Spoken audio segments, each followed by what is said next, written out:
السلام عليكم ورحمة الله تعالى. مرحبا. قراءة جديدة دائما مع كتاب Les règles de la méthode sociologique, les Émile Durkheim. Chapitre 3. Règles relatives à la distinction du normal et du pathologique. L'observation conduite d'après les règles qui précèdent confond deux ordres de faits, très dissemblables par certains côtés. Ceux qui sont tout ce qu'ils doivent être et ceux qui devraient être autrement qu'ils ne sont. Les phénomènes normaux et les phénomènes pathologiques. Nous avons même vu qu'il était nécessaire de les comprendre également dans la définition par laquelle doit débuter toute recherche. Mais si, à certains égards, ils sont de même nature, ils ne laissent pas de constituer deux variétés différentes et qu'il importe de distinguer. La science dispose-t-elle de moyens qui permettent de faire sa distinction? La question est de la plus grande importance, car de la solution que l'on donne dépend l'idée qu'on se fait du rôle qui revient à la science, surtout à la science de l'homme. D'après une théorie dont les partisans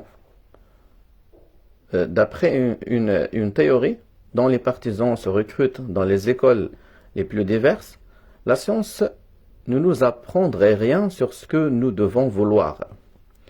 Elle ne connaît, dit-on, que des faits qui ont tous la même valeur et le même intérêt.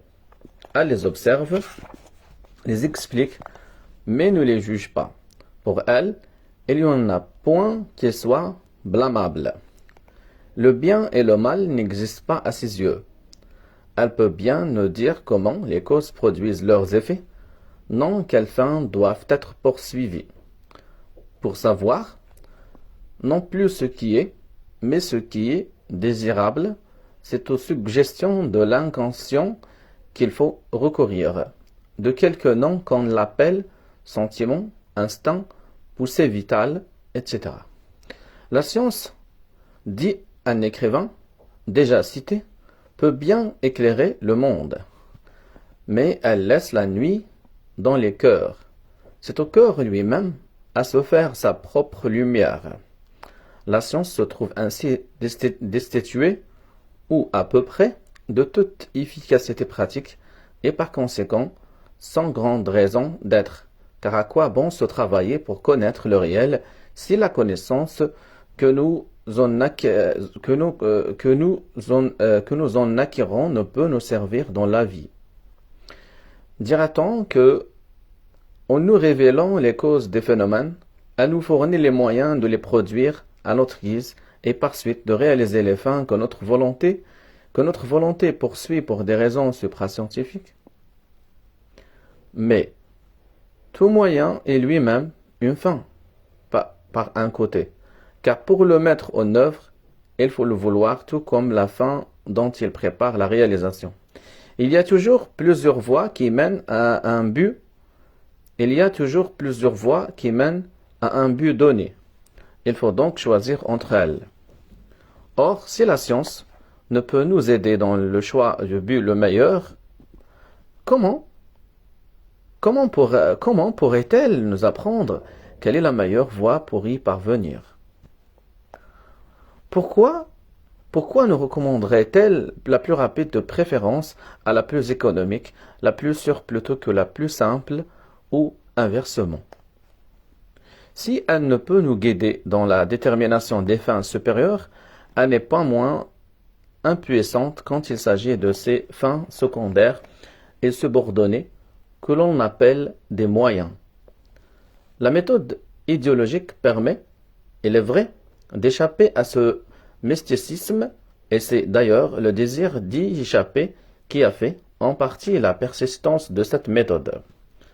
Ceux qui l'ont pratiquée, en effet, étaient trop rationalistes pour admettre que la conduite humaine n'a pas besoin d'être dirigée par la réflexion, et pourtant ils ne voyaient dans les phénomènes pris en eux-mêmes et indépendamment de toute donnée subjective, rien qui permit de les classer suivant leur valeur pratique. Il semblait donc que le seul moyen de les juger fût de les rapporter à quelques concepts qui les dominent. Dès lors, l'emploi de notions qui présidassent à la collation des faits, au lieu d'en dériver, devenait indispensable dans toute sociologie rationnelle. Mais nous savons que si, dans ces conditions, la pratique devient réfléchie, la réflexion ainsi employée n'est pas scientifique. Le problème que nous venons de poser va nous permettre de revendiquer les droits de la raison sans retomber dans l'idéologie. En effet, pour les sociétés comme pour les individus, la santé est bonne et désirable. La maladie, au contraire, est la chose mauvaise qui doit être évitée. Si donc nous trouvons un critère objectif inhérent aux faits eux-mêmes qui nous permettent de distinguer scientifiquement la santé de la maladie dans les divers ordres de phénomènes sociaux, la science sera en état d'éclairer la pratique tout en restant fidèle à sa propre méthode. Sans doute, comme elle ne parvient pas présentement à atteindre l'individu, elle ne peut nous fournir que des indications générales qui ne peuvent être diversifiées convenablement que si l'on entre directement en contact avec le particulier par la sensation. L'état de santé, tel qu'elle le peut définir, ne saurait convenir exactement à aucun sujet individuel, puisqu'il ne peut être établi que par rapport aux circonstances les plus communes dont tout le monde s'écarte plus ou moins. Ce n'en est pas moins un point de repère précieux pour orienter la conduite. De ce qu'il y a lieu de l'ajuster ensuite à chaque cas spécial, il ne suit pas qu'il n'y ait aucun intérêt à le connaître. Tout au contraire, il est la norme qui doit servir de base à tous nos raisonnements pratiques. Dans ces conditions, on n'a plus le droit de dire que la pensée est inutile à l'action. Entre la science et l'art, il n'y a plus un abîme. Mais on passe de l'une à l'autre sans solution de continuité. La science, elle est vraie, ne peut descendre dans l'effet que par l'intermédiaire de l'art. Mais l'art n'est que le prolongement de la science. Encore, peut-on se demander si l'insuffisance pratique de cette dernière ne doit pas aller en diminuant, à mesure que les lois qu'elle établit exprimeront de plus en plus complètement la réalité individuelle. Exprimeront de plus en plus complètement la réalité individuelle. Vulgairement, la souffrance est regardée comme l'indice de la maladie. Il est certain que, en général, il existe entre ces deux faits un rapport, mais qui manque de constance et de précision. Il y a de graves diathèses qui sont indolores, alors que des troubles sans importance, comme ceux qui résultent de l'introduction d'un grain de charbon dans l'œil, causent un véritable supplice. Même dans certains cas, c'est l'absence de douleur ou bien encore le plaisir qui sont les symptômes de la maladie. Il y a une certaine dévulnérabilité.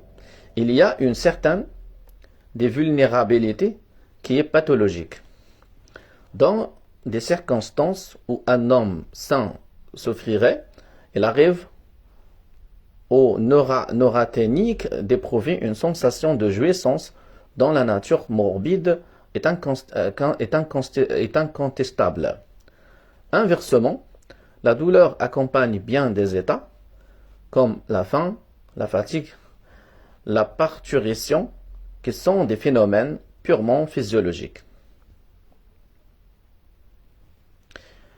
Dirons-nous que la santé consistant dans un heureux développement des forces vitales se reconnaît à la parfaite adaptation de l'organisme avec son milieu et appellerons-nous au contraire maladie de ce qui trouble cette adaptation? Mais d'abord, nous aurons nous aurons plus loin à revenir sur ce point. Il n'est pas du tout démontré que chaque état de l'organisme soit en correspondance avec quelque état externe. De plus, et combien même ce critère serait vraiment distinctif de l'état de santé, il aurait lui-même besoin d'un autre critère pour pouvoir être reconnu. Car il faudrait, en tout cas, nous dire d'après quel principe on peut décider que tel mode de s'adapter est plus parfait que tel autre. Est-ce d'après la manière dont l'un et l'autre affectent nos chances de survie? La santé serait l'état d'un organisme où ses chances sont à leur maximum et la maladie, au contraire, tout ce qui a pour effet de les diminuer. Il n'est pas douteux, en effet, que, en général, la maladie n'est réellement pour conséquence Il n'est pas douteux, en effet, que, en général, la maladie n'est réellement pour conséquence un affaiblissement de l'organisme. Seulement, elle n'est pas seule à produire ce résultat. Les fonctions de reproduction dans certaines espèces inférieures,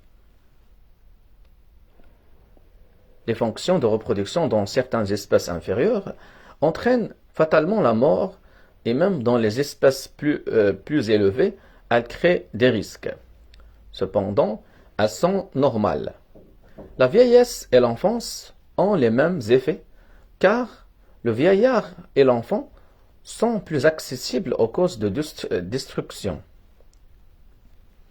Sont-ils donc des malades et faut-il admettre d'autres types sains que celui de l'adulte? Voilà le domaine de la santé et de la physiologie singulièrement rétréci. Si d'ailleurs la vieillesse est déjà par elle-même une maladie, comment distinguer le vieillard sain du vieillard maladif? Du même point de vue, il faudra classer la menstruation parmi les phénomènes morbides, car par les troubles qu'elle détermine, elle accroît la réceptivité de la femme à la maladie. Comment cependant qualifier de maladif un état dont l'absence ou la disparition prématurée constitue incontestablement un phénomène pathologique? On raisonne sur cette question comme si, dans un organisme sain, chaque détail, pour ainsi dire, avait un rôle utile à jouer, comme si chaque état interne répondait exactement à quelques conditions externes et par suite contribuait à assurer pour sa part l'équilibre vital et à diminuer les chances de mort. Il est, au contraire, légitime de supposer que certains arrangements anatomiques ou fonctionnels ne servent directement à rien, mais sont simplement parce qu'ils ne peuvent pas ne pas être, étant donné les conditions générales de la vie. On ne saurait pourtant les taxer de morbides, car la maladie est avant tout quelque chose d'évitable qui n'est pas impliqué dans la constitution régulière de l'être vivant. Or, il peut se faire que, au lieu de fortifier l'organisme, il diminue sa force de résistance et par conséquent accroisse les risques mortels. D'autre part, il n'est pas sûr que la maladie est toujours le résultat en fonction duquel on la veut définir. N'y a-t-il pas nombre d'affections trop légères pour que nous puissions leur attribuer une influence sensible sur les bases vitales de l'organisme? Même parmi les plus graves, et l'on est dans les suites n'ont rien de fâcheux si nous savons lutter contre elles avec les armes dont nous disposons. Le gastrique qui suit une bonne hygiène peut vivre tout aussi vieux que l'homme sain. Il est sans doute obligé à des soins, mais N'y sommes-nous pas tous également obligés et la vie peut-elle s'entretenir autrement? Chacun de nous a son hygiène. Celle du malade ne ressemble pas à celle que pratique la moyenne des hommes de son temps et de son milieu. Mais c'est la seule différence qu'il y ait entre eux à ce point de vue. La maladie ne nous laisse pas toujours désemparés dans un état de désadaptation irrémédiable. Elle nous contraint seulement à nous adapter autrement que la plupart de nos semblables. Qui nous dit même qu'il n'existe pas de maladie et qui finalement se trouve être utile. La variole que nous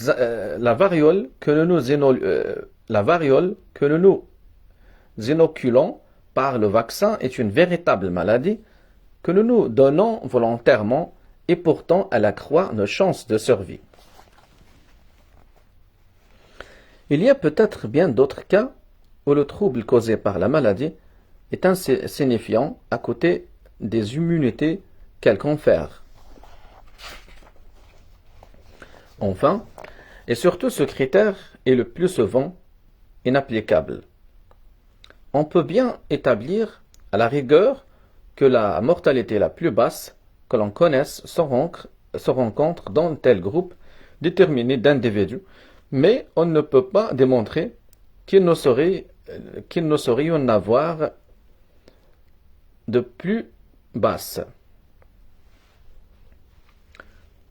Qui nous dit que d'autres arrangements ne sont pas possibles, qui auraient pour effet de la diminuer encore?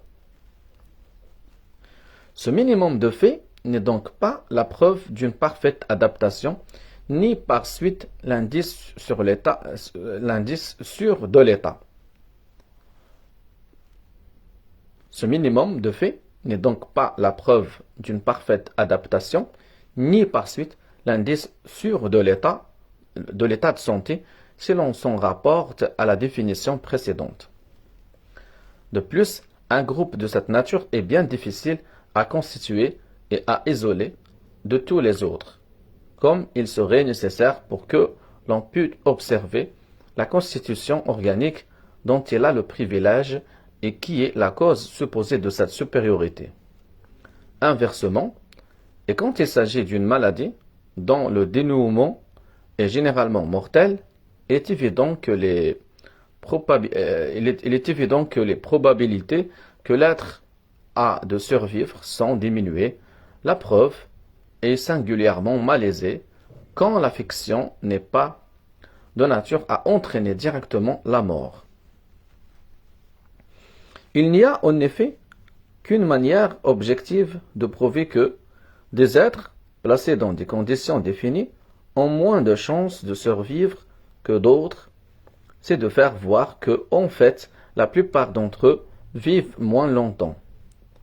Or, si, dans les cas de maladies purement individuelles, cette démonstration est souvent possible, elle est tout à fait impraticable en sociologie. Car nous n'avons pas ici le point de repère dont dispose le biologiste, à savoir le chiffre de la mortalité moyenne.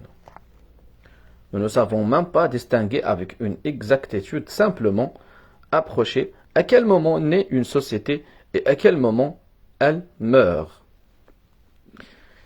Tous ces problèmes, qui déjà en biologie sont loin d'être clairement résolus, restent encore pour le sociologue enveloppés de mystères.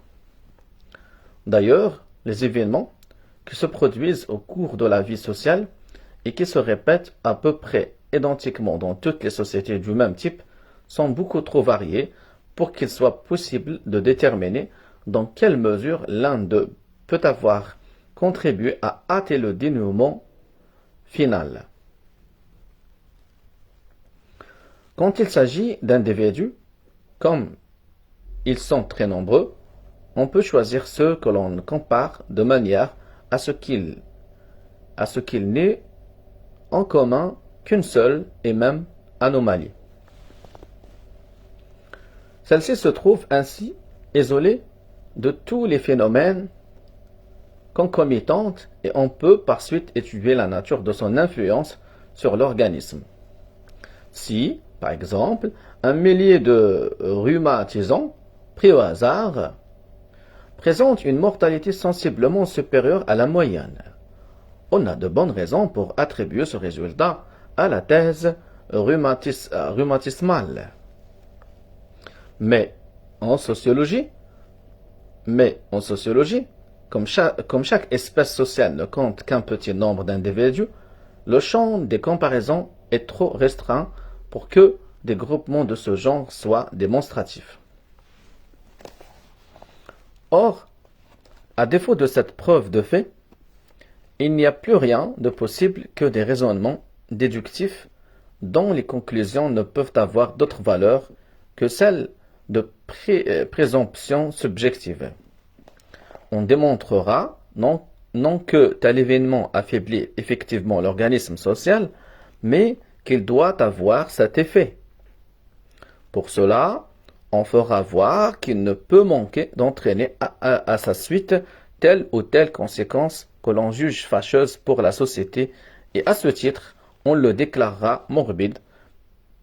Mais à supposer même qu'elle engendre en effet cette conséquence, il peut se faire que les inconvénients qu'elle présente soient compensés, et au-delà par des avantages que l'on n'aperçoit pas.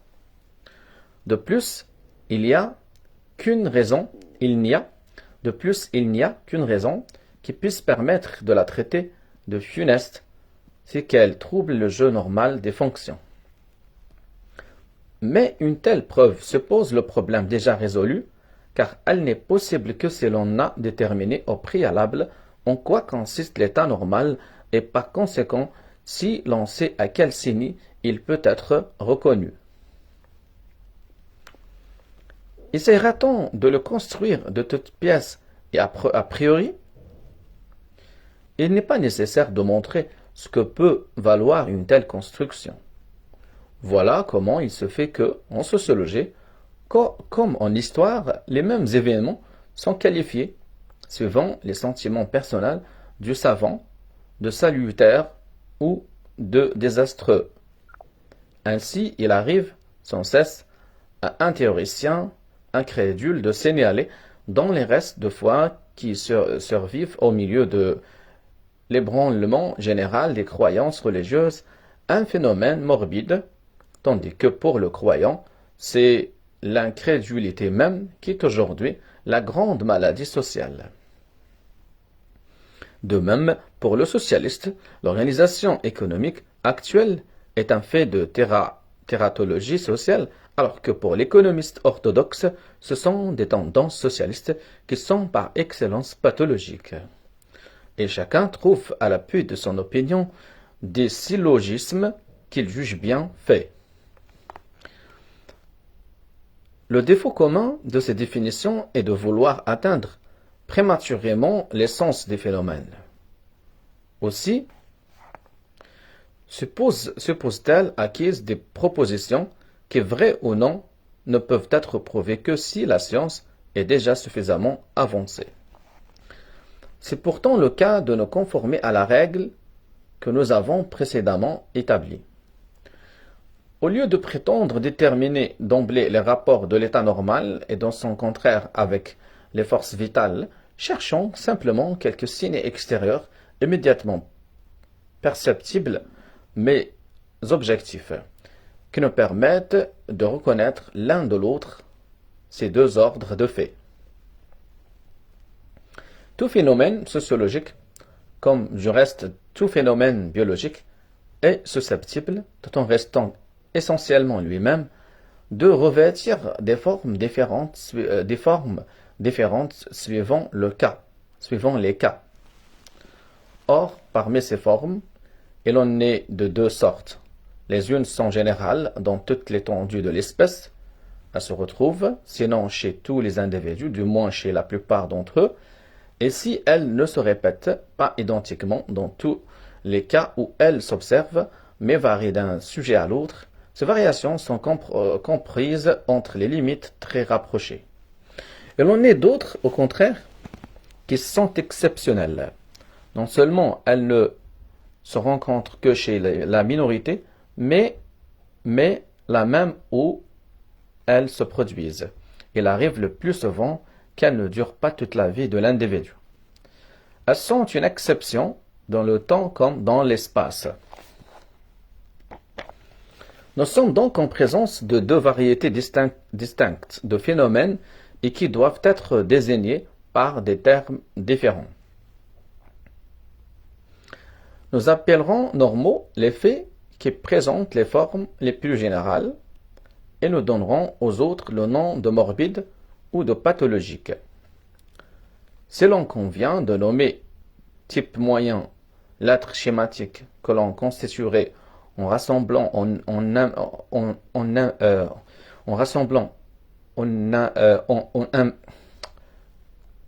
si l'on convient de nommer type moyen l'être schématique que l'on constituerait en rassemblant en un même tout,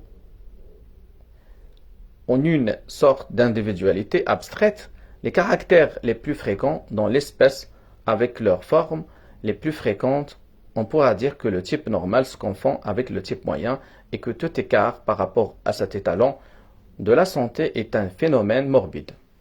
Il est vrai que le type moyen ne saurait être déterminé avec la même netteté qu'un type individuel, puisque ses attributs constitutifs ne sont pas absolument fixés, mais sont susceptibles de varier. Mais qui puissent être constitués, c'est ce qu'on ne saurait mettre en doute, puisqu'il est la matière immédiate de la science, car il se confond avec le type générique. Ce que le physiologiste étudie, ce sont les fonctions de l'organisme moyen, et il n'en est pas autrement du sociologue. Une fois qu'on sait reconnaître les espèces sociales les unes des autres, nous traitons plus loin la question. Il est toujours possible de trouver quelle est la forme la plus générale que présente un phénomène dans une espèce déterminée. On voit qu'un fait ne peut être qualifié de pathologique que par rapport à une espèce donnée. Les conditions de la santé et de la maladie ne peuvent être définies in abstracto et d'une manière absolue. Les conditions de la santé et de la maladie ne peuvent être définies in abstracto et d'une manière absolue. La règle n'est pas contestée en biologie et n'est jamais venue à l'esprit de personne que ce qui est normal pour un mollusque le soit aussi pour un vertébré. Chaque espèce a sa santé parce qu'elle a son type moyen qui lui est propre et la santé des espèces les plus basses n'est pas moindre que celle des plus élevées. Le même principe s'applique à la sociologie, quoi qu'il y soit souvent méconnu. Il faut renoncer à cette habitude encore trop répandue de juger une institution, une pratique, une maxime morale comme si elles étaient bonnes ou mauvaises en elles-mêmes et par elles-mêmes pour tous les types sociaux indistinctement. Puisque le point de repère par rapport auquel on peut juger de l'état de santé ou de maladie varie avec les espèces, il peut varier aussi pour une seule et même espèce, si celle-ci vient à changer. C'est ainsi que, au point de vue purement biologique, ce qui est normal pour le sauvage ne l'est pas toujours pour le civilisé et réciproquement.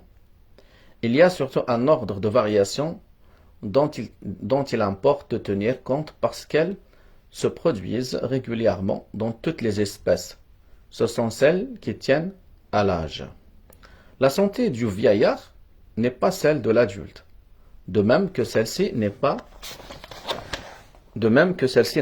celle de l'enfant. Et il en est de même des sociétés. Un fait social ne peut donc être dit normal pour une espèce sociale déterminée que par rapport à une phase également déterminée de son développement. Par conséquent, pour savoir s'il a droit à cette dénomination, il ne suffit pas d'observer. Il ne suffit pas d'observer sous quelle forme il se présente dans la généralité des sociétés qui appartiennent à cette espèce, il faut encore avoir soin de les considérer à la phase correspondante de leur évolution. Il semble que nous venions de procéder simplement à une définition de mots, car nous n'avons rien fait que grouper des phénomènes suivant leur ressemblance et leur différence et qu'imposer des noms aux groupes ainsi formés.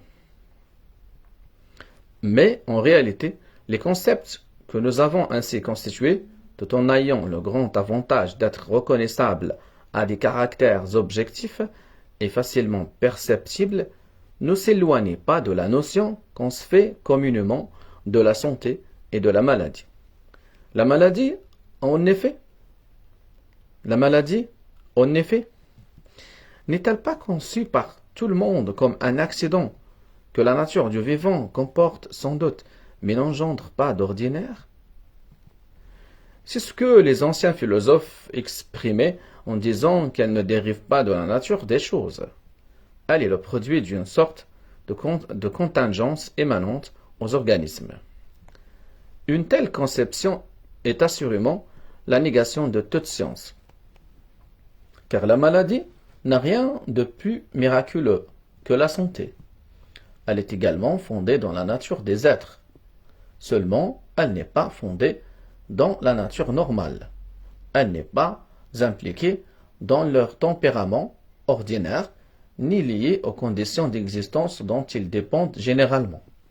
Inversement, pour tout le monde, le type de la santé se confond avec celui de l'espèce. On ne peut même pas, sans contradiction, concevoir une espèce qui, par elle-même et en vertu de sa constitution fondamentale, serait irrémédiablement malade. Elle est la norme par excellence et par suite ne saurait rien contenir d'anormal. Il est vrai que couramment, on entend aussi par santé un état généralement préférable à la maladie. Mais cette définition est contenue dans la précédente. Si, en effet, les caractères dont la réunion forme le type normal, on peut se généraliser dans une espèce, ce n'est pas sans raison. Si, en effet, les caractères dont la réunion forme le type normal, on peut se généraliser dans une espèce, ce n'est pas sans raison. Cette généralité est elle-même un fait qui a besoin d'être expliqué et qui, pour cela, réclame une cause. Or, elle serait inexplicable si les formes d'organisation les plus répandues n'étaient aussi, du moins dans leur ensemble, les plus avantageuses. Comment aurait-elle pu se maintenir dans une aussi grande variété de circonstances si elle ne mettait les individus en état de mieux résister aux causes de destruction?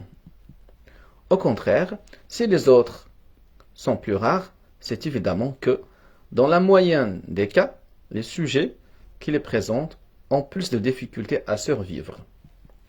La plus grande fréquence des premières est donc la preuve de leur supériorité.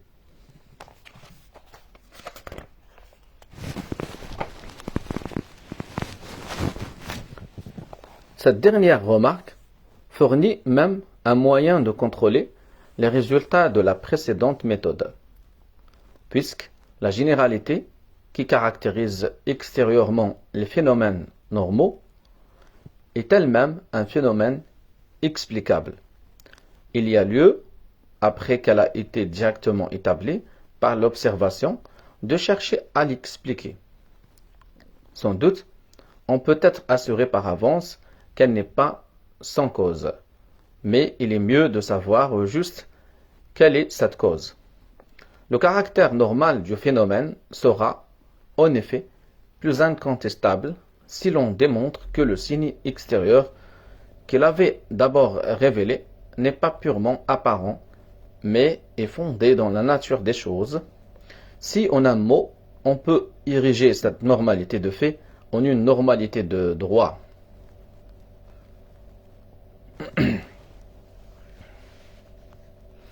Sans doute, on peut être assuré par avance qu'elle n'est pas sans cause. Mais il est mieux de savoir au juste quelle est cette cause. Quelle est cette cause? Le caractère normal du phénomène sera, en effet, plus incontestable si l'on démontre que le signe extérieur qu'il avait d'abord révélé n'est pas purement apparent, mais est fondé dans la nature des choses. Si, en un mot, on peut ériger cette normalité de fait en une normalité de droit. Cette démonstration, du reste, ne consistera pas toujours à faire voir que le phénomène est utile à l'organisme. Quoi que ce soit, le cas le plus fréquent pour les raisons que nous venons de dire, mais il peut se faire aussi, comme nous l'avons remarqué plus haut, qu'un arrangement soit normal sans servir à rien, simplement parce qu'il est nécessairement impliqué dans la nature de l'être. Ainsi, il serait peut-être utile que l'accouchement ne déterminât pas des troubles aussi violents dans l'organisme féminin, mais c'est impossible. Par conséquent, la normalité du phénomène sera expliquée par cela seul qu'il sera rattaché aux conditions d'existence de l'espèce considérée, soit comme un effet mécaniquement nécessaire de ces conditions, soit comme un moyen qui permet aux organismes de s'y adapter. Cette preuve n'est pas simplement utile à titre de contrôle. Il ne faut pas oublier, en effet, que s'il y a intérêt à distinguer le normal de l'anormal, c'est surtout en vue d'éclairer la pratique. Or, pour agir en connaissance de cause, il ne se fait pas de savoir ce que nous devons vouloir, mais pourquoi nous le devons.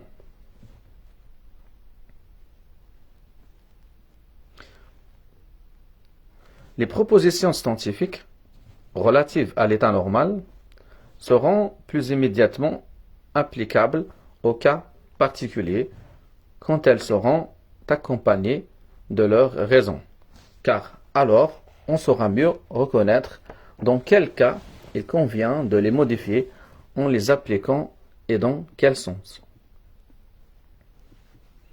Il y a même des circonstances où cette vérification est rigoureusement nécessaire, parce que la première méthode, si elle était employée seule, pourrait induire en erreur. C'est ce qui arrive aux périodes de transition où l'espèce tout entière est en train d'évoluer sans s'être encore définitivement fixée sous une forme nouvelle. Dans ce cas, le seul type normal qui soit dès à présent réalisé et donné dans les faits est celui du passé, et pourtant il n'est plus en rapport avec les nouvelles conditions d'existence. Un fait peut ainsi persister dans toute l'étendue d'une espèce, tout en ne répondant plus aux exigences de la situation. Il n'a donc plus alors que les apparences de la normalité, car la généralité qu'il présente n'est plus qu'une étiquette menteuse, puisque ne se maintenant que par la force aveugle de l'habitude. Elle n'est plus l'indice que le phénomène observé est étroitement lié aux conditions générales de l'existence collective. Cette difficulté est d'ailleurs spéciale à la sociologie. Elle n'existe, pour ainsi dire, pas pour le biologiste.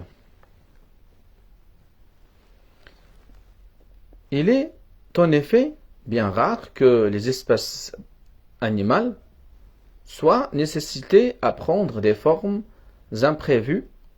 Les seules modifications normales par lesquelles elles passent sont celles qui se produisent régulièrement chez chaque individu, principalement sous l'influence de l'âge. Elles sont donc connues ou peuvent l'être puisqu'elles se sont déjà réalisées dans une multitude de cas.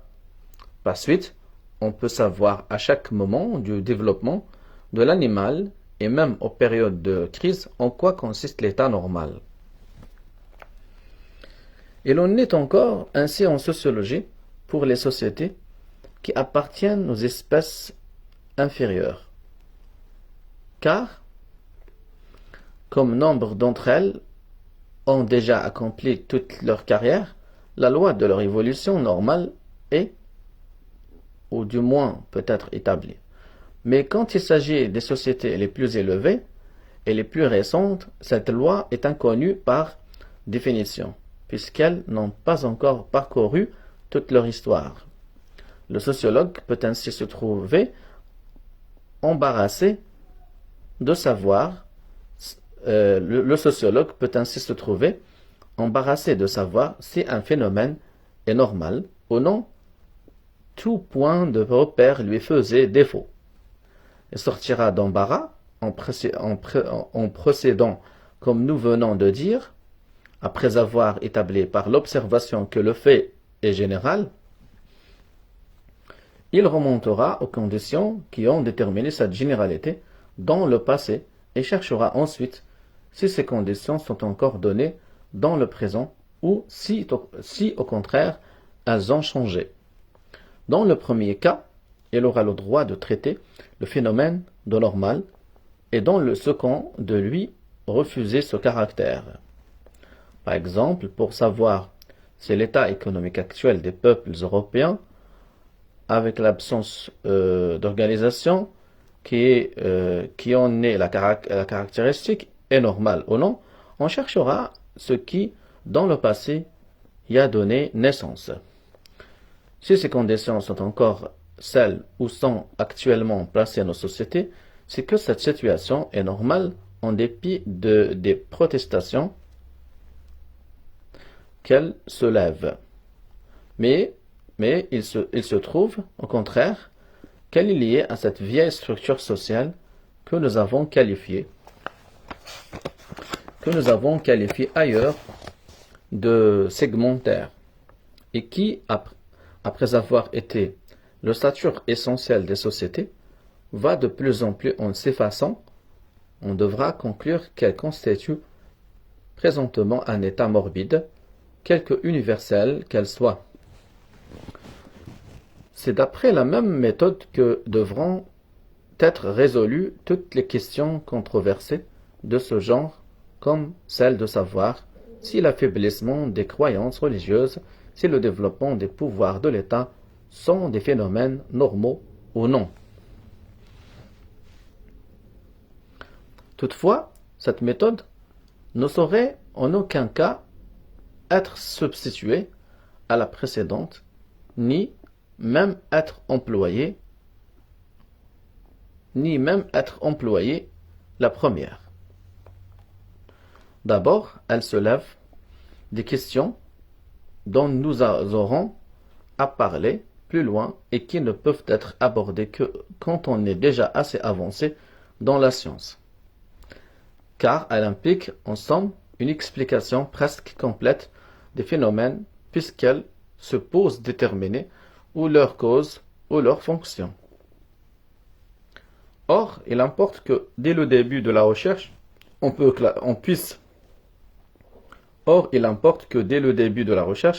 puisse classer les faits en normaux et anormaux sous la réserve de quelques cas exceptionnels, afin de pouvoir assigner à la physiologie son domaine et à la pathologie le sien. Ensuite, c'est par rapport au type normal qu'un fait doit être trouvé utile ou nécessaire pour pouvoir être lui-même qualifié de normal. Autrement, on pourrait démontrer que la maladie se confond avec la santé, puisqu'elle dérive nécessairement de l'organisme qui en est atteint.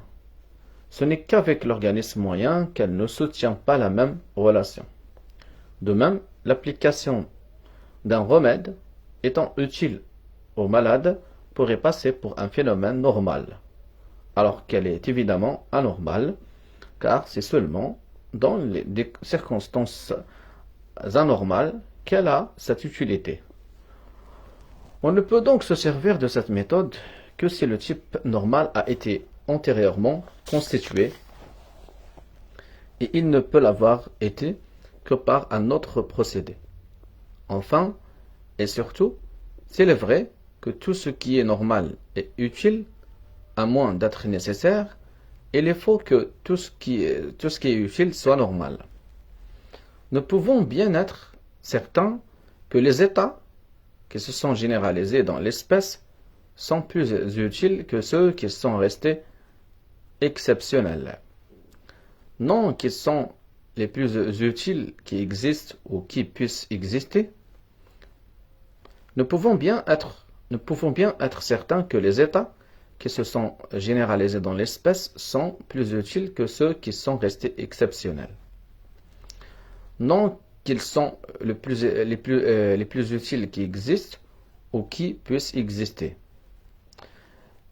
Nous n'avons aucune raison de croire que toutes les combinaisons possibles ont été essayées au cours de l'expérience et parmi celles qui n'ont jamais été réalisées, mais sont concevables, elle en est peut-être de beaucoup plus avantageuses que celles que nous connaissons. La notion de l'utile d'aborde celle du normal. Elle est à celle-ci ce que le genre est à l'espèce. Or, il est impossible de déduire il est impossible de déduire le plus du moins l'espèce du genre. Mais on peut retrouver le genre dans l'espèce puisqu'elle le contient. C'est pourquoi une fois que la généralité du phénomène a été constatée, on peut, en faisant, voir comment il sert, confirmer les résultats de la première méthode. Nous pouvons donc formuler les trois règles suivantes. La première règle: un fait social est normal pour un type social déterminé, considéré à une phase déterminée de son développement, quand il se produit dans la moyenne des sociétés de cette espèce, considérée à la phase correspondante de leur évolution. La deuxième règle: on peut vérifier les résultats de la méthode précédente en faisant voir que la généralité du phénomène tient aux conditions générales de la vie collective dans le type social considéré. Troisième règle: cette vérification est nécessaire quand ce fait se rapporte à une espèce sociale qui n'a pas encore accompli son évolution intégrale. On est tellement habitué à trancher d'un mot ces questions difficiles et à décider rapidement.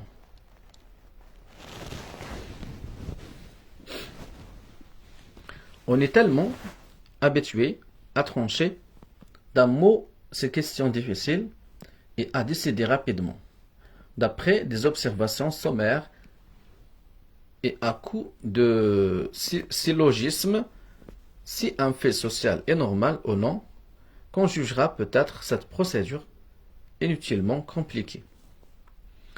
Il ne semble pas qu'il faille faire tant d'affaires pour distinguer la maladie de la santé. Ne faisons-nous pas tous les jours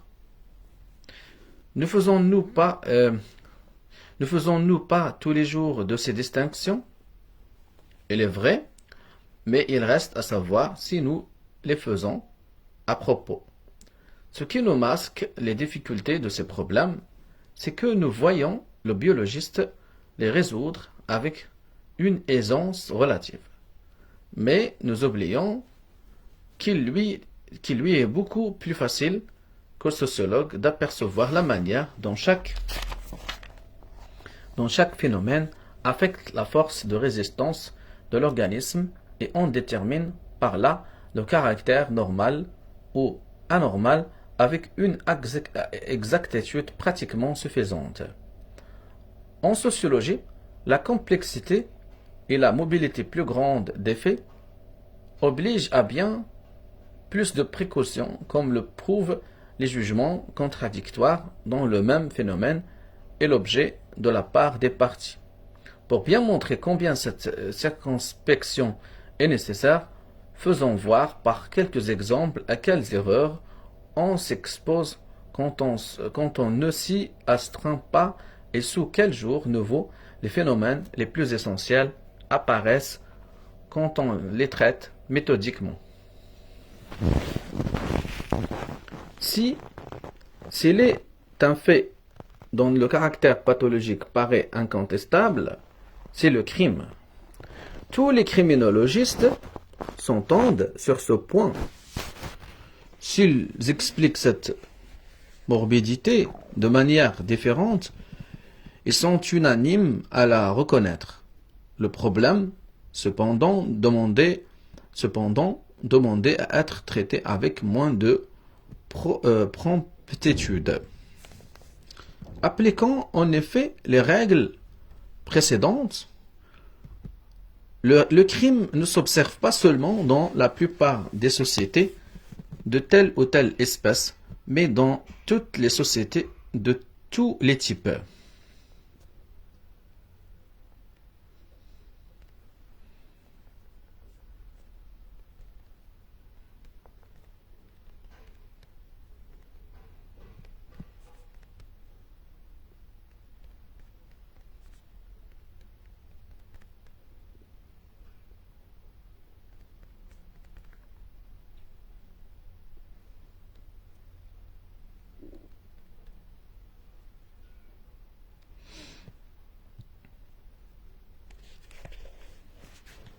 Alors,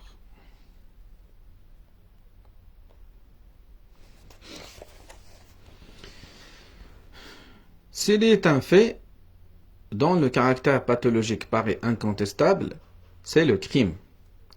Tous les criminologistes s'entendent sur ce point. S'ils expliquent cette morbidité de manière différente, ils sont unanimes à la reconnaître.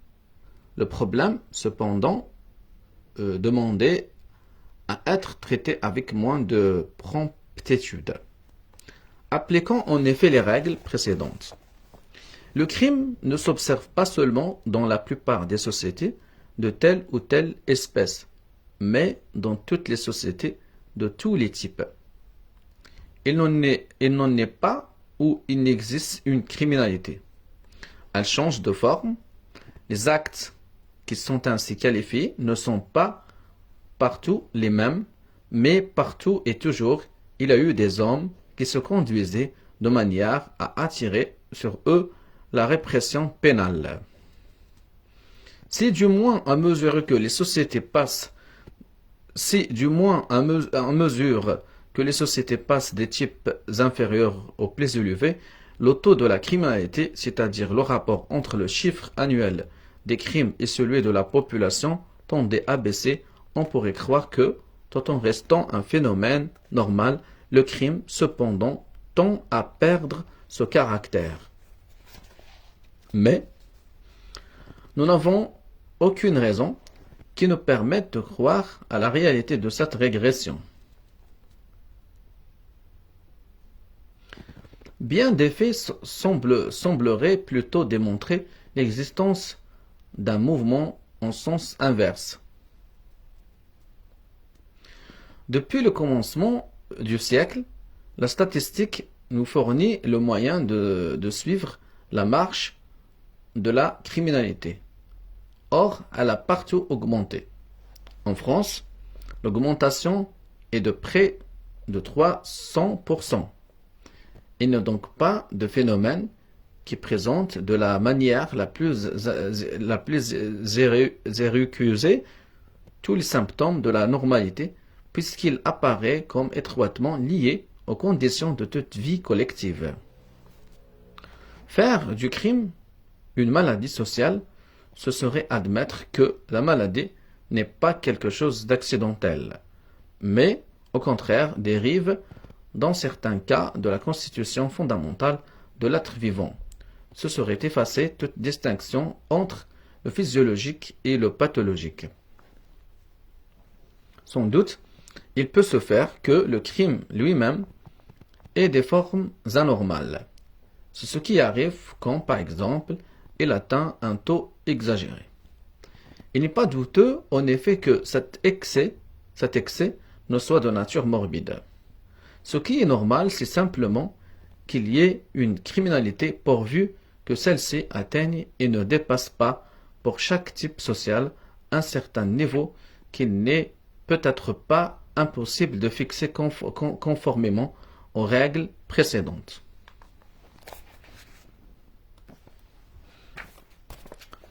Nous voilà en présence d'une conclusion, en apparence assez paradoxale, car il ne faut pas s'y méprendre. Classer le crime parmi les phénomènes de sociologie normale, ce n'est pas seulement dire qu'il est un phénomène inévitable, quoique regrettable, dû à l'incorrigible méchanceté des hommes, c'est affirmer qu'il est un facteur de la santé publique, une partie intégrante de toute société saine. Ce résultat est au premier abord assez surprenant pour qu'il nous ait nous-mêmes déconcertés et pendant longtemps. Cependant, une fois que l'on a dominé cette première impression de surprise, il n'est pas difficile de trouver les raisons qui expliquent cette normalité et du même coup la confirment. En premier lieu, le crime est normal parce qu'une société qui en serait exempte est tout à fait impossible. بالنسبة لإيميل دوركهايم يقول بأنما الجريمة هي يعني عادية في المجتمع، هي نورمال، في كل مجتمع توجد الجريمة، ويقول بأنما يعني الجريمة موجودة في كل المجتمعات، وبالتالي فهي عادية نورمال، يعني أي مجتمع فيه الجريمة، ما يمكنش يكون مجتمع من دون وجود الجريمة بالنسبة لإيميل دوركهايم. طبعا هذا رأي فلسفي، وقد بينت بأن يعني كتاب هو كتاب فلسفي، كتابه كتاب فلسفي، يعني طغى عليه الطابع الفلسفي طبعا.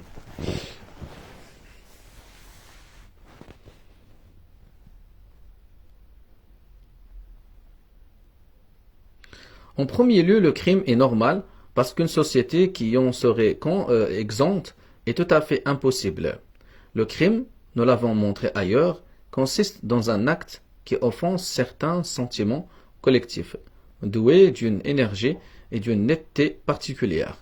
Pour que, dans une société donnée, les actes réputés criminels puissent cesser d'être commis, il faudrait donc que les sentiments qu'ils blessent se retrouvassent dans toutes les consciences individuelles, sans exception, avec le degré de force nécessaire pour contenir les sentiments contraires. Or, à supposer que cette condition pût être effectivement réalisable, le crime ne disparaîtrait pas pour cela, et changerait seulement de forme, car la cause même qui tarirait ainsi les sources de la criminalité en ouvrirait immédiatement de nouvelles. En effet, pour que les sentiments collectifs que protège le droit pénal d'un peuple à un moment déterminé de son histoire parviennent ainsi à pénétrer dans les consciences qui leur étaient jusqu'alors fermées ou à prendre plus d'empire là où ils n'en avaient pas assez, il faut qu'ils acquièrent une intensité supérieure à celle qu'ils avaient jusqu'alors.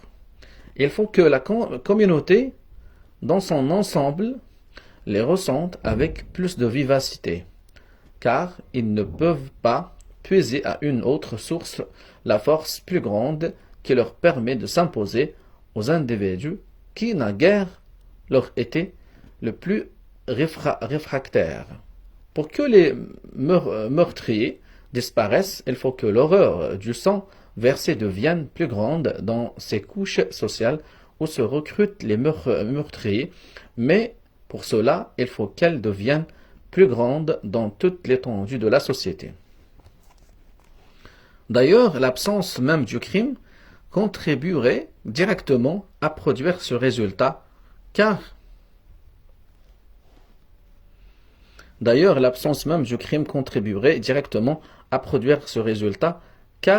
un sentiment apparaît comme beaucoup plus respectable quand il est toujours et uniformément respecté. Mais on ne fait pas attention que ces états forts de la conscience commune ne peuvent être ainsi renforcés sans que les états plus faibles, dont la violation ne donnait précédemment naissance qu'à des fautes purement morales, ne soient renforcés du même coup, car les seconds ne sont que le prolongement, la forme atténuée des premiers. Ainsi, le vol et la simple indélicatesse ne froissent qu'un seul et même sentiment altruiste, le respect de la propriété d'autrui. Seulement, ce même sentiment est offensé plus faiblement par l'un de ces actes que par l'autre, et comme, d'autre part, il n'a pas, dans la moyenne des consciences, une intensité suffisante pour ressentir vivement la plus légère de ces deux offenses, celle-ci est l'objet d'une plus grande tolérance.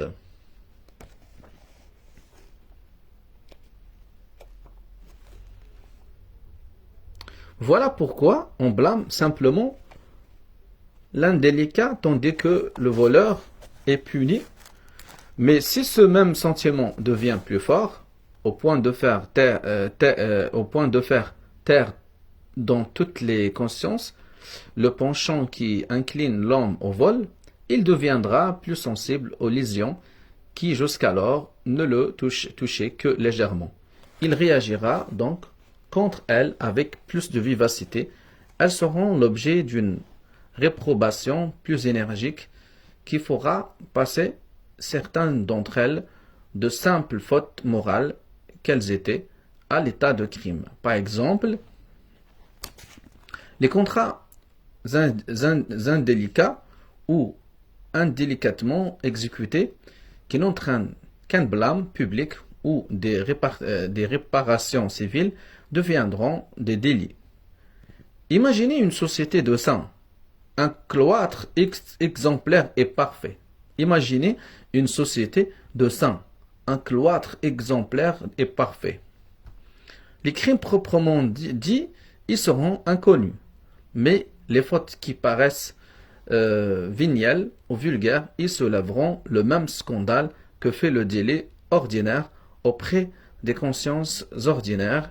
Si donc cette société se trouve armée du pouvoir de juger et de punir, elle qualifiera ces actes de criminels et les traitera comme tels.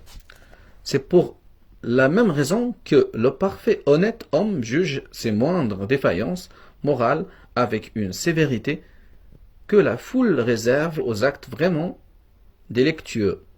Autrefois, les violences contre les personnes étaient plus fréquentes qu'aujourd'hui parce que le respect pour la dignité individuelle était plus faible. Comme il s'est accru, ces crimes sont devenus plus rares, mais aussi bien des actes qui lésaient ce sentiment sont entrés dans le droit pénal dont ils ne relevaient primitivement pas. On se demandera peut-être, pour épuiser toutes les hypothèses logiquement possibles, pourquoi cette unanimité ne s'étendrait pas à tous les sentiments collectifs sans exception. Pourquoi même les plus faibles ne prendraient pas assez d'énergie pour prévenir toute dissidence? La conscience morale de la société se retrouverait tout entière chez tous les individus et avec une vitalité suffisante pour empêcher tout acte qui l'offense. La conscience morale de la société se retrouverait tout entière chez tous les individus et avec une vitalité suffisante pour empêcher tout acte qui l'offense, les fautes purement morales aussi bien que les crimes. Mais une uniformité aussi universelle et aussi absolue est radicalement impossible, car le milieu physique et immédiat dans lequel chacun de nous est placé, les antécédents héréditaires, les influences sociales dont nous dépendons varient d'un individu à l'autre et, par suite, diversifient les consciences. Il n'est pas possible que tout le monde se ressemble à ce point. Par cela, seul que chacun a son organisme propre et que ces organismes occupent des portions différentes de l'espace. C'est pourquoi, même chez les peuples inférieurs, où l'originalité individuelle est très peu développée, elle n'est cependant pas nulle, elle n'est cependant pas nulle. Ainsi donc, puisqu'il ne peut pas y avoir de société où les individus ne divergent plus ou moins du type collectif, il est inévitable aussi que parmi ces divergences, il y en ait qui présentent un caractère criminel. Car ce qui leur confère ce caractère, ce n'est pas leur importance intrinsèque, mais celle que leur prête la conscience commune. Si donc celle-ci est plus forte, si elle a assez d'autorité pour rendre ces divergences très faibles en valeur absolue, elle sera aussi plus sensible, plus exigeante et réagissant contre de moindres écarts avec l'énergie qu'elle ne déploie ailleurs que contre des dissidences plus considérables. Elle leur attribue la même gravité, c'est-à-dire qu'elle les marquera comme criminels. Le crime est donc nécessaire. Il est lié aux conditions fondamentales de toute vie sociale.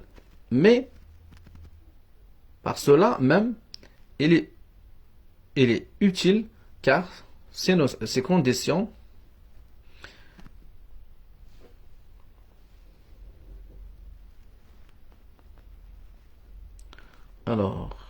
Alors, Émile Durkheim nous dit que le crime est normal dans une société. يعني يقول بأن الجريمة هي عادية وضرورية. Le crime est nécessaire بالنسبة له. Le crime est donc nécessaire car il est lié aux conditions fondamentales de toute vie sociale. Mais pour cela même, il est utile car ces conditions dont il est solidaire sont elles-mêmes indispensables à l'évolution normale de la morale et du droit. En effet, il n'est plus possible aujourd'hui de contester que non seulement le droit et la morale varient d'un type social à l'autre, mais encore qu'ils changent pour un même type si les conditions de l'existence collective se modifient. Mais, pour que ces transformations soient possibles, il faut que les sentiments collectifs qui sont à la base de la morale ne soient pas réfractaires au changement. Par conséquent, n'est qu'une énergie modérée. S'ils étaient trop forts, ils ne seraient plus plastiques. Tout arrangement, en effet, est un obstacle au réarrangement, et cela d'autant plus que l'arrangement primitif est plus solide.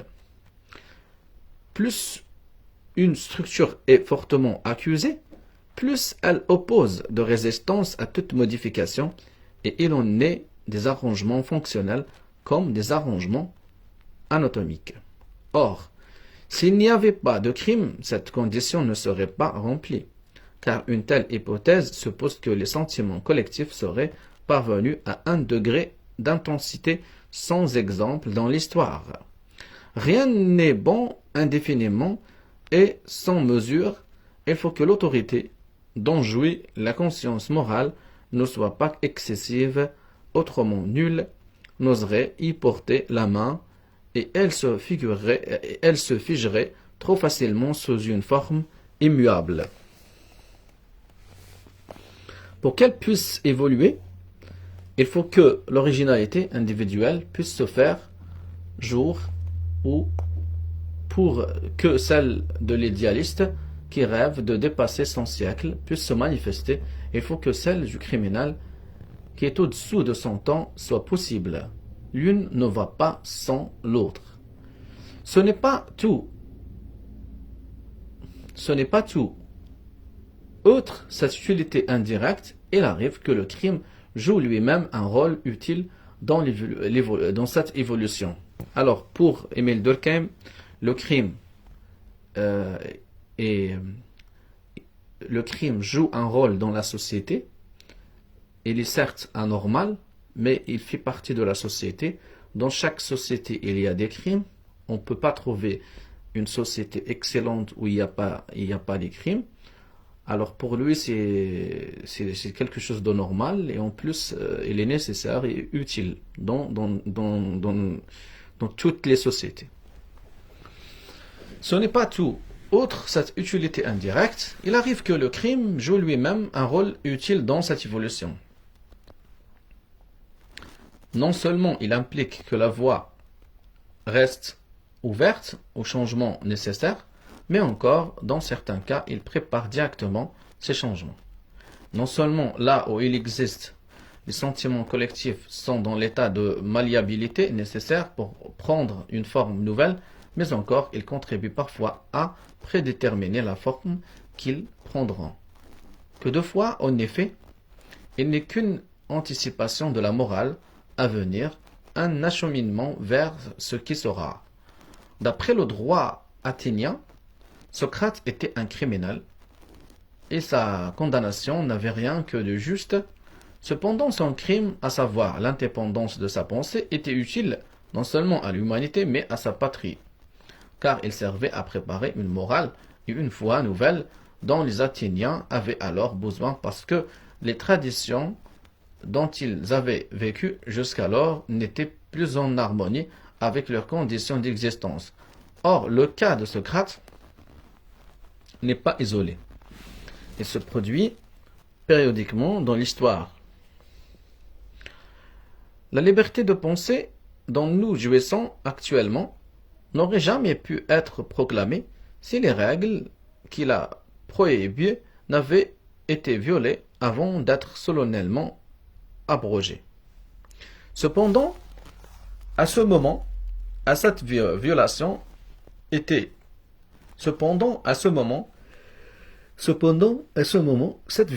était un crime, puisque c'était une offense à des sentiments encore très vifs dans la généralité des consciences. Et néanmoins, ce crime était utile puisqu'il préludait à des transformations qui, de jour en jour, devenaient plus nécessaires. La libre philosophie a eu pour précurseurs les hérétiques de toutes sortes que le bras séculier a justement frappé pendant tout le cours du Moyen Âge et jusqu'à la veille des temps contemporains. De ce point de vue, les faits fondamentaux de la criminologie se présentent à nous sous un aspect entièrement nouveau.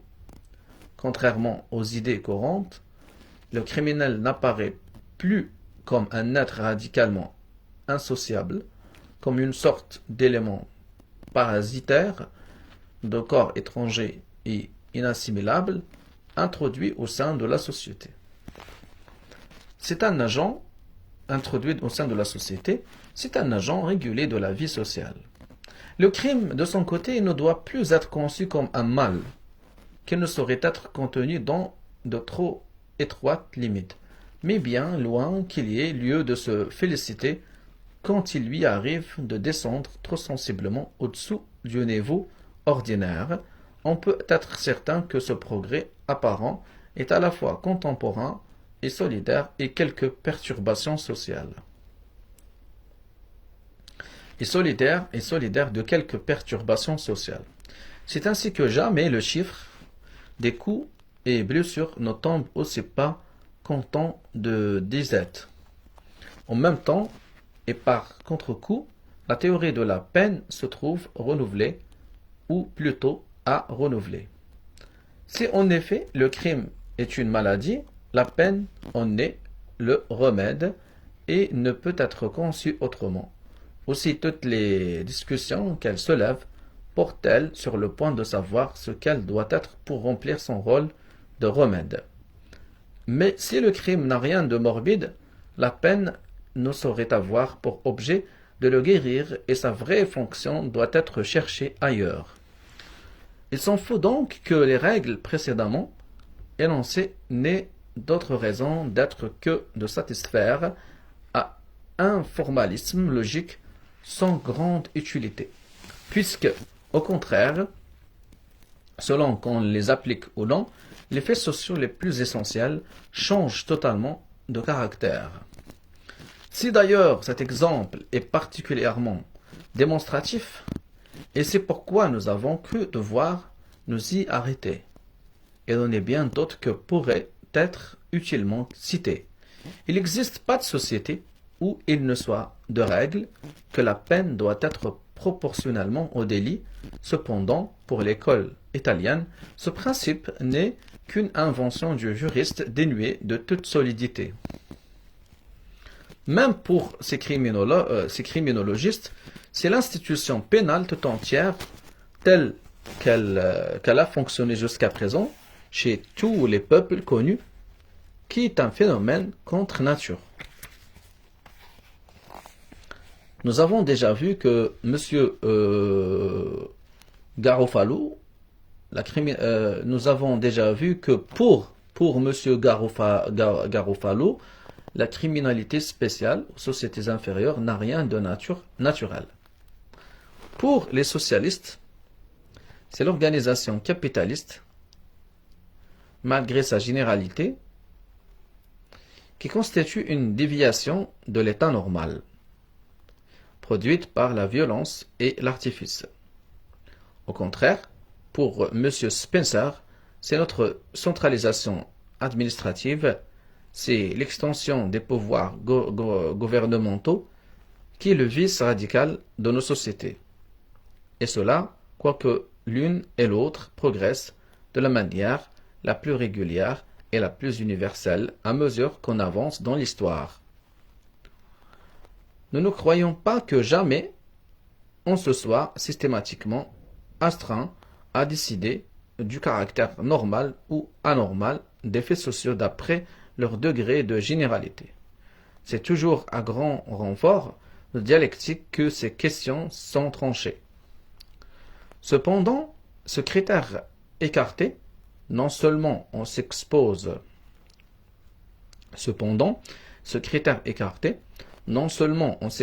à des confusions et à des erreurs partielles, comme celles que nous venons de rappeler, mais on rend la science même impossible. En effet, elle a pour objet immédiat l'étude du type normal. Or, si les faits les plus généraux peuvent être morbides, il peut se faire que le type normal n'ait jamais existé dans les faits. Dès lors, que sert de les étudier? Ils ne peuvent que confirmer nos préjugés et enraciner nos erreurs puisqu'ils en résultent. Si la peine, si la responsabilité, telle qu'elle existe dans l'histoire, ne sont qu'un produit de l'ignorance et de la barbarie, à quoi bon s'attacher à les connaître pour en déterminer les formes normales? C'est ainsi que l'esprit est amené à se détourner d'une réalité désormais sans intérêt pour se replier sur soi-même et chercher au-dedans de soi les matériaux nécessaires pour le reconstruire. Pour que la sociologie traite les faits comme des choses, il faut que le sociologue sente la nécessité de se mettre à leur école. Or, comme l'objet principal de toute science de la vie, soit individuelle, soit sociale, est en somme de définir l'état normal, de l'expliquer et de le distinguer de son contraire, si la normalité n'est pas donnée dans les choses mêmes, si elle est au contraire un caractère que nous leur imprimons du dehors ou que nous leur refusons pour des raisons quelconques, si en effet, son effet de cette salutaire dépendance. L'esprit se trouve à l'aise en face du réel qui n'a pas grand-chose à lui apprendre. Il n'est plus contenu par la matière à laquelle il s'applique, puisque c'est lui, en quelque sorte, qui la détermine. Les différentes règles que nous avons établies jusqu'à présent sont donc étroitement solidaires. Pour que la sociologie soit vraiment une science de choses, il faut que la généralité des phénomènes soit prise comme critère de leur normalité. Notre méthode a d'ailleurs l'avantage de régler l'action en même temps que la pensée. Si le désirable n'est pas objet d'observation, mais peut et doit être déterminé par une sorte de calcul mental, aucune borne, pour ainsi dire, ne peut être assignée aux libres inventions de l'imagination à la recherche du mieux. Car comment assigner à la perfection un terme qu'elle ne puisse dépasser?